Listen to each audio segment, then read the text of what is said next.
This video is presented by Chesco Sports, your one-stop shop for sports betting content. If you haven't already, drop the page a like and a follow. Yes people, what are we saying? Welcome back to another video.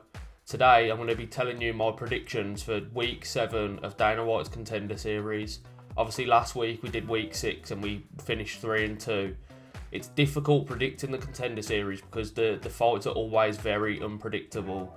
There's fighters that sometimes look better than what they actually are because they've not been performing at a top level, that sort of thing. So 3-2 isn't too bad. The last week's fights were really fun though, so if you haven't watched those, I really do recommend you go back and watch those fights.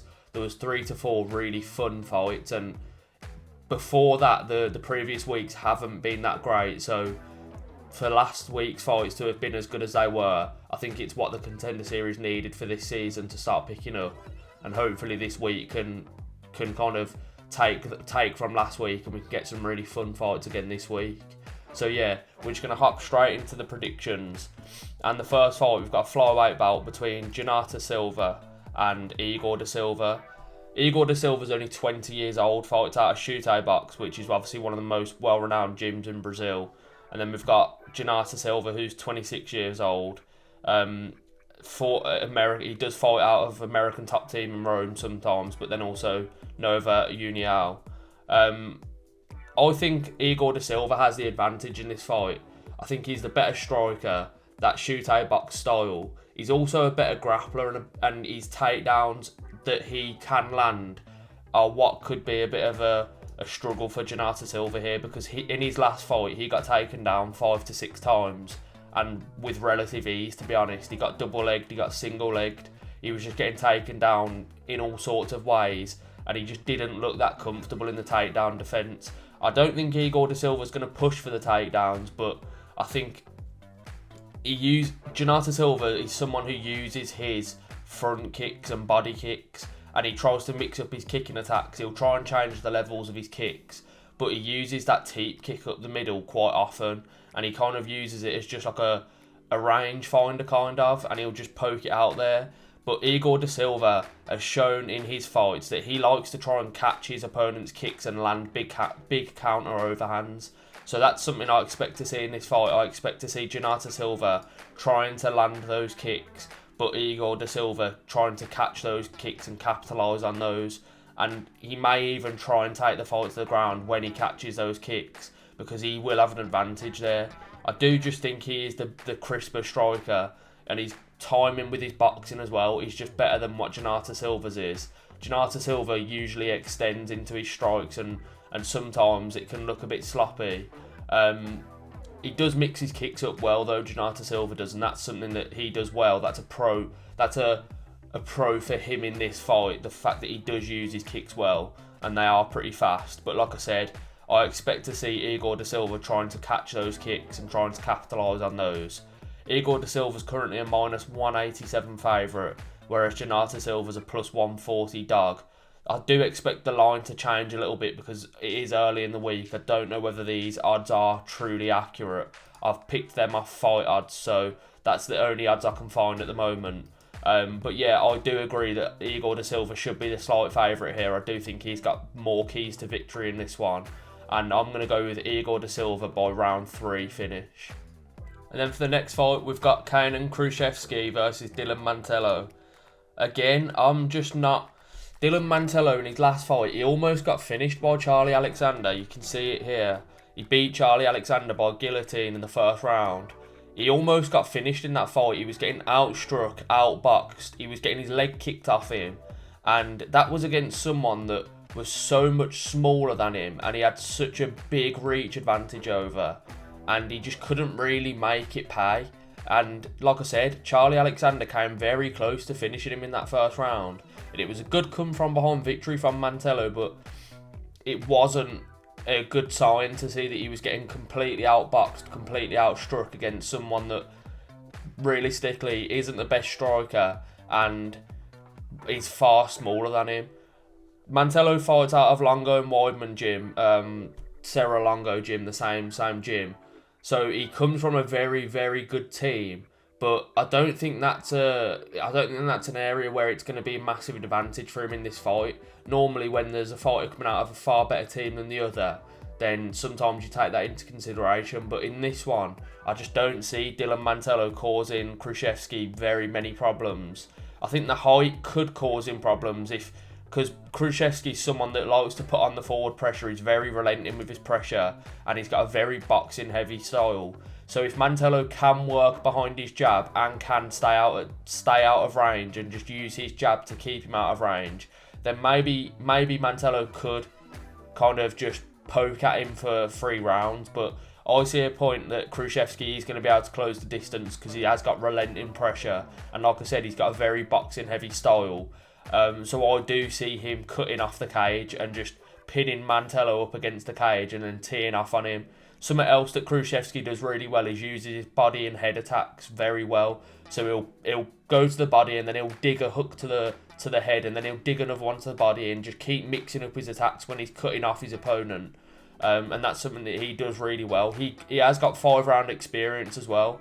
He's fought at Jungle Fight, and he fought his last fight against Thierry Lucas. He got the finish in the 5th round. So he's still got finishing capabilities the further the fight goes. And I'll just think that his experience, the fact that he's a better boxer, that's going to be able to get him through this fight. He's a very moderate favourite, Kruschewsky is, at -250. Mantello is currently plus 195. I do expect the line to come in a bit more on this fight. And a reason for that is because of the fact that Mantello's fighting out of Longo and Weidman Gym. I know that might sound pretty stupid, but people that don't tape these fights and just look at these fighters for what they are, they might see the fact that he's from that gym and think, oh, he's from a really good gym, I'm going to put some money on him. And that's why I expect the line to close a bit more, because people that don't really tape these fights and just kind of look at them on the face of it, I think they might like the fact that Mantello comes from a good gym and he's got the reach advantage and this sort of thing. But I am edging with Kaynan Kruschewsky here. I think he'll get the 2nd round finish. And then next up, we've got Talita Alankar versus Stephanie Luciano in the women's strawweight division. Listen, this is a fight that I personally don't think either of these two women are UFC level. I think it's probably too early for them to be fighting in the UFC for whoever gets the win here.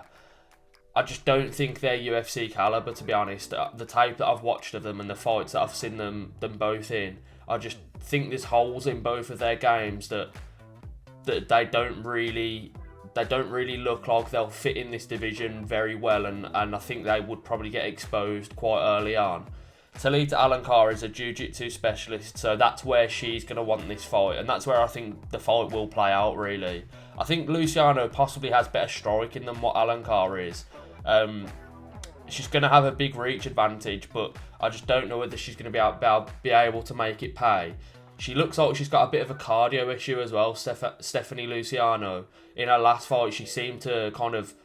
The first round, it wasn't as if it was a really back and forth round or that she was putting on a lot of pressure, but she seemed to kind of really slow down in that first round. Alankar did get popped a couple of times in her last fight against Kelsey Arneson. She got hit a few times, and it wasn't a close fight, but it was closer than what you may think it was. But yeah, like I said, Alankar's got a big grappling advantage in this fight. She's going to try and get the fight to the ground pretty early on, and I do think she will get it to the ground because Stephanie Luciano's takedown defense isn't great. So I am going to be edging Talita Alankar here. I'm going to say she gets the round 2 submission. She's currently a big favourite here. She's -250.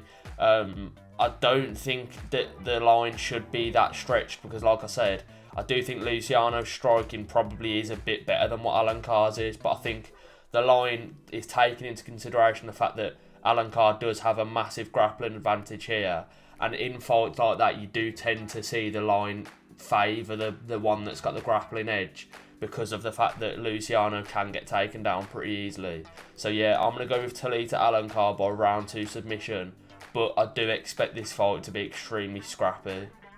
And then in the penultimate fight, we've got Jacoby Jones versus Daniel James Allen in the lightweight division.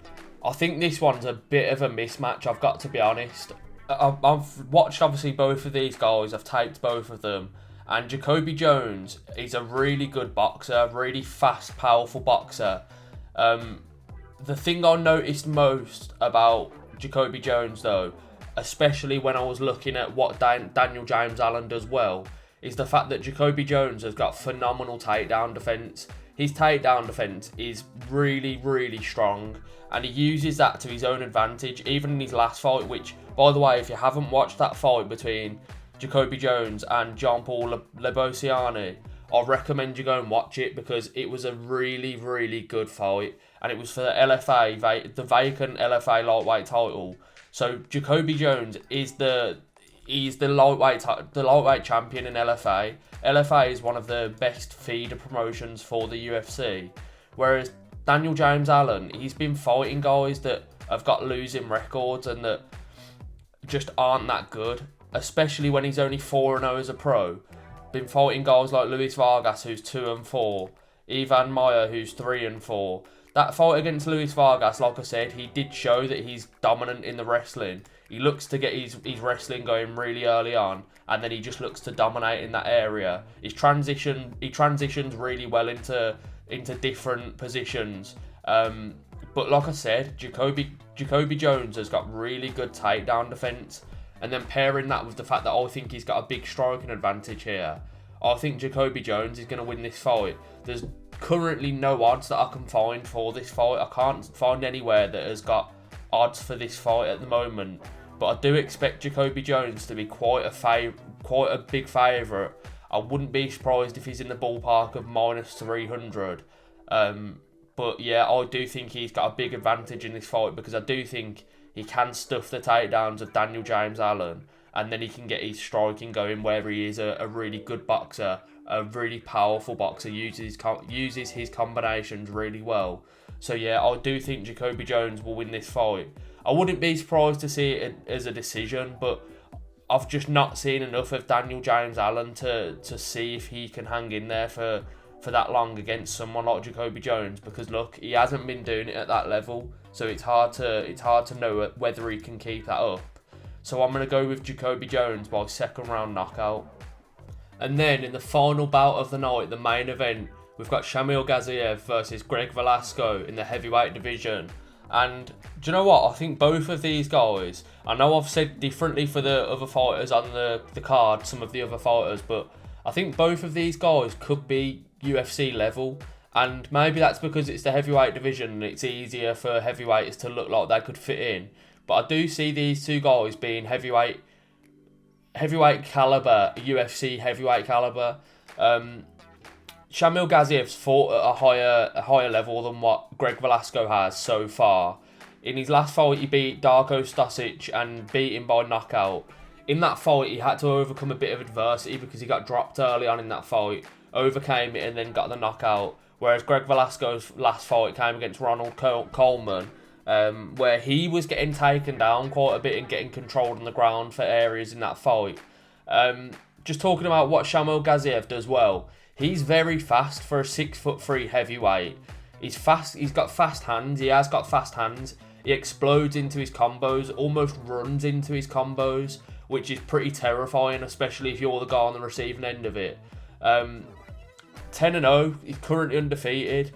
Like I said, he has fought at a decent level. If we just look at his record as a whole so far, beat Darko Stosic, who's 17-5 in Brave, which is a good promotion.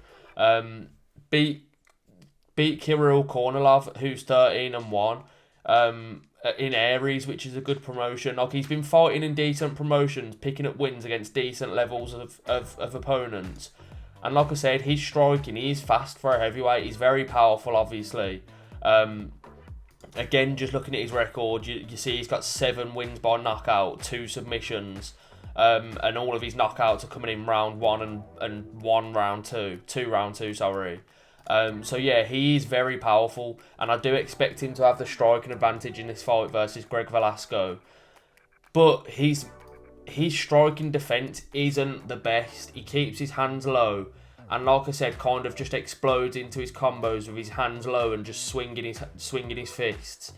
he could get caught here by Greg Velasco. He really could, because Greg Velasco showed quite a bit of patience in his last couple of fights. He's shown that he's quite patient on the feet, and he is powerful himself. I do think Gaziev has the power advantage here, and does have the speed advantage. But like I said, it's a bit of a red flag how defensively irresponsible Shamil Gaziev can be. He can get caught, and if he does get caught by Velasco, Velasco could knock him out. I do favour Gaziev, obviously, because I do think he has got more keys to victory. I do think he's more powerful. His striking is better. But just that striking defence that makes me think a bit... It gets me a bit nervous for him. He is currently a big favourite. He's minus 550 on some books. So he is, as far as I'm aware, the biggest favourite of the night. I don't think it should be that stretched of a line, because like I said, it's heavyweight MMA. Anything can happen. And especially when you've got Shamil Gaziev, who keeps his hands down when he's rushing in. He's bull rushing into these exchanges. If he keeps his hands down, he could get caught. But I do think he will get the round 1 knockout against Greg Velasco.